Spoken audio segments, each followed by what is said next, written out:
The coolest thing to happen in any LEGO game is still the Han Solo and Indiana Jones crossover in both their respective games.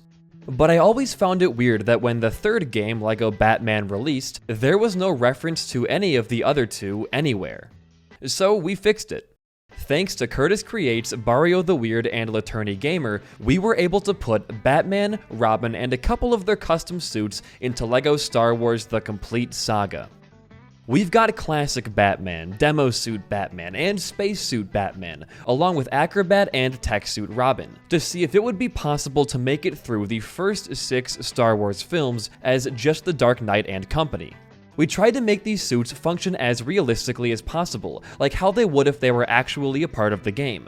For example, the demo suit allows Batman to use explosives, the space suit gives him a jetpack, Robin's acrobat suit gives him a high jump, and the tech suit lets him interface with panels. But that's not all. We're currently working on another mod to do the exact same thing in LEGO Indiana Jones, adding even more unique suits like the glide suit, and maybe even a couple of villains. So if you don't want to miss that, consider hitting that little red button down below. If you'd like to play the mod for yourself, you can also find a link for it down below as well, but I can also do you one better. Why bother waiting for mods and updates when you could easily learn to make your own? Brilliant is an online learning program that offers lessons in a whole variety of subjects, all the way up to an abundance of college-level content. Being on the career path that I am, it's hard to find resources that allow me to learn on my own schedule and keep my mind sharp while I do my 100th video game challenge. But Brilliant helps solve that issue. It's not just you clicking the next button on your screen like quite a few online programs do. It's extremely interactive and does a great job of breaking down the mechanics of what you're learning. Like this computer science lesson that lets you construct your own algorithm. I'm a huge hands-on learner, and I struggled a bit with generic math courses in school that just had you filling out equations with no reference.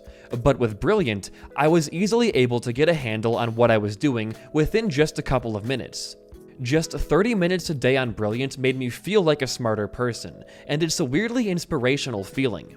The people at Brilliant are offering the first 200 of you 20% off their annual premium subscription if you sign up using my custom link brilliant.org/bd1p. With thousands of different online lessons that get updated monthly, hands-on interactive learning, and a huge discount, you'd be crazy to pass this up. Thanks again to Brilliant for sponsoring this video.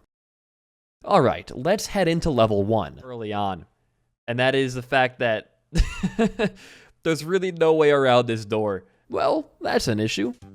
Okay, so level 1 is a pretty rough start, having us switch off of Batman 3 separate times for force-based puzzles. Luckily, Tech Suit Robin is able to use the droid panel for us, so there's that. Level 2 has similar issues, with the starting tree stopping you from moving forward, making us switch off from Batman again. You might think this means that the droid carrier would pose a similar issue, but Robin's high jump can just barely get over it. After spending about 30 minutes trying to high jump from this alcove onto this ledge, I realized that if I was fast enough, I could just jetpack across from this falling pillar without much of an issue. But tragedy strikes again in the next room, making us force this wooden platform down, but then we're good to move on. I thought escaping from Naboo would be easy, since it's mostly focused on non-Force characters. But then, I hit this target. Or I guess I didn't hit the target. Now, I don't have my own blaster, and enemy blasters don't trigger it either. I thought it was over, until I accidentally blew myself up, which for some reason I guess works. Oh, it works! Repeat that 2 times more and you're good to go.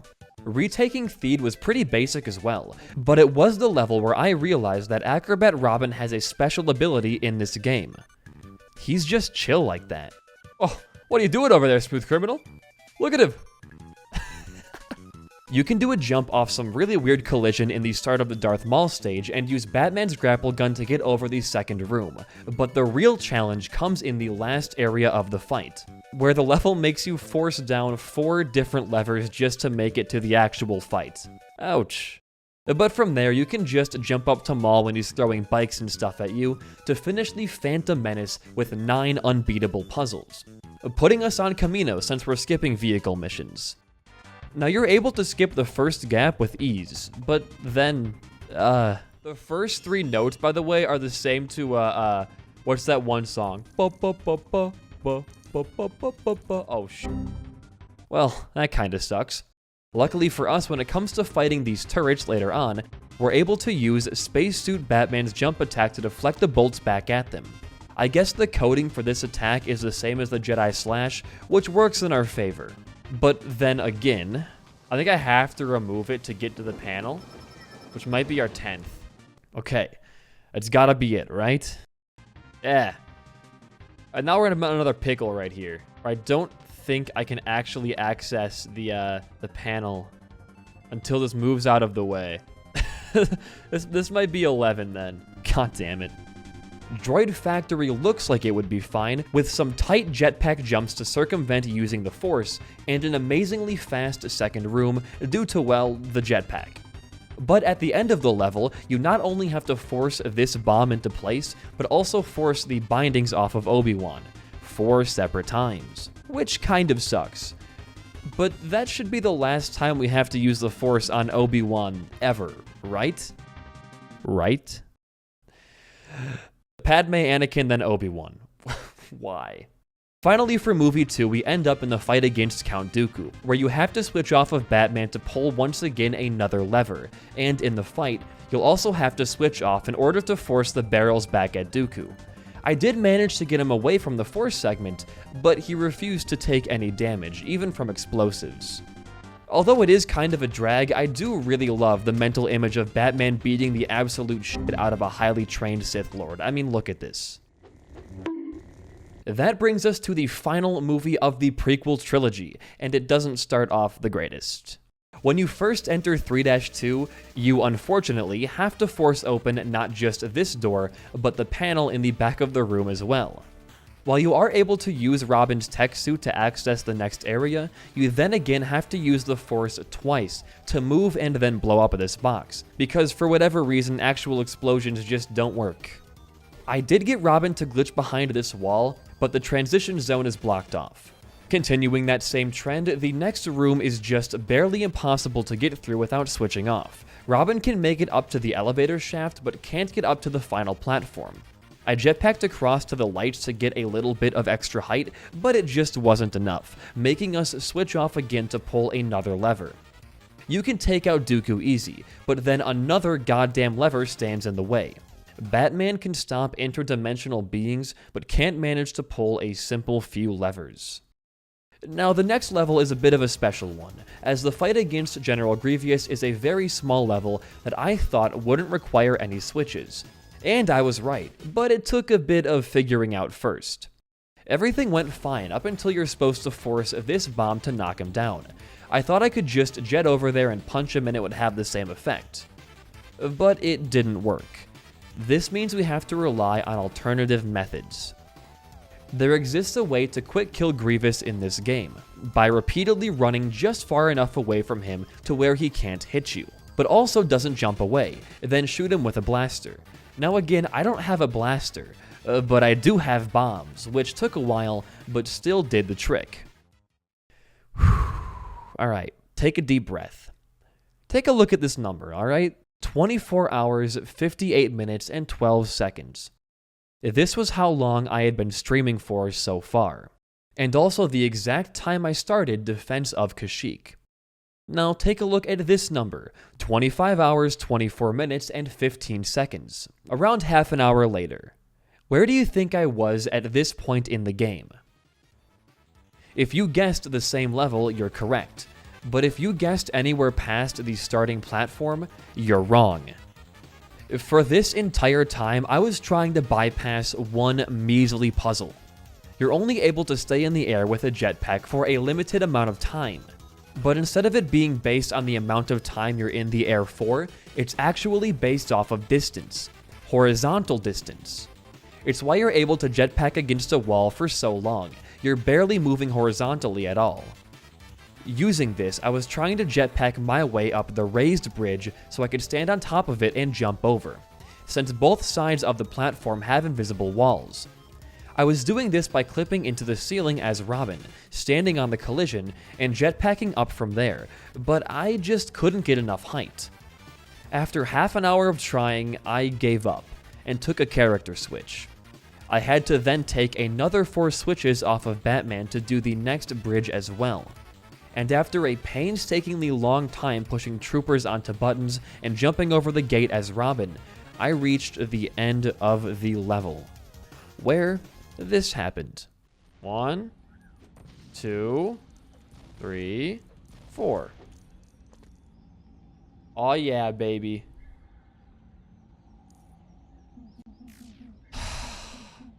At this point in the stream, I had already started to lose my mind, spending 30 minutes on one jump on 2 separate occasions. It couldn't possibly get any worse. Force open the door, force open the door, force open the door. Oh god. No, I can't go through this again. Okay, look, I had been live for nearly 26 hours and spent 20 minutes trying to get yet another jump that ended up being blocked by an invisible wall. I was losing my grip on reality, so I may have cheated just a little bit. I may have possibly used a drop and warp to skip this room entirely, but I did it as Batman, so it did negate a character change. Then the game slapped me into oncoming traffic by making me use the Force on the library records.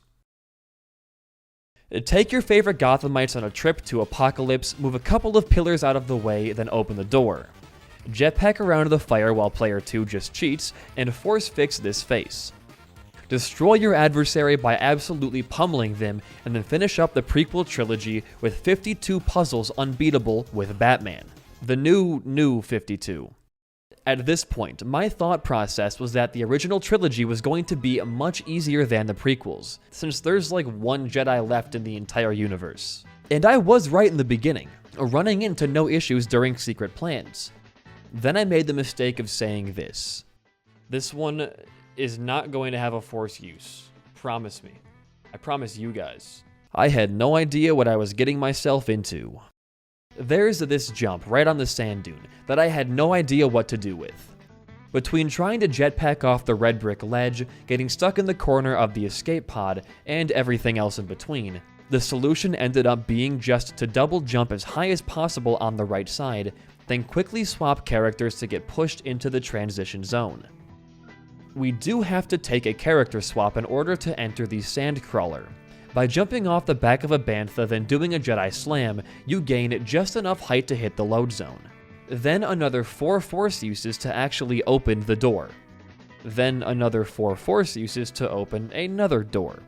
These can be broken with blasters, but for some reason not explosives. 1 ledge jetpack ride later and you're done. At this point, I was running a bit late for an event, so I had to take a quick break to play a Skyrim manhunt, which was going to be its own video, but then my other channel got hacked and then deleted, so I lost all the footage I was going to use for that, so if you feel like it, subscribe. Alright, back to Star Wars. 4-3 was a breeze, since explosions can blow up the gate you usually need the AT-AT for, and 1-4 fell victim to the comedic timing curse once again. Next level is 0 forces, by the way. We could just skip it? We can skip Speeder no, we can't skip Speeder Showdown. Oh. I'm stupid. But 4-5 is easy, almost like it was made for Batman, which ends off A New Hope with 10 non-Batman puzzles, 9 of those being in 4-2.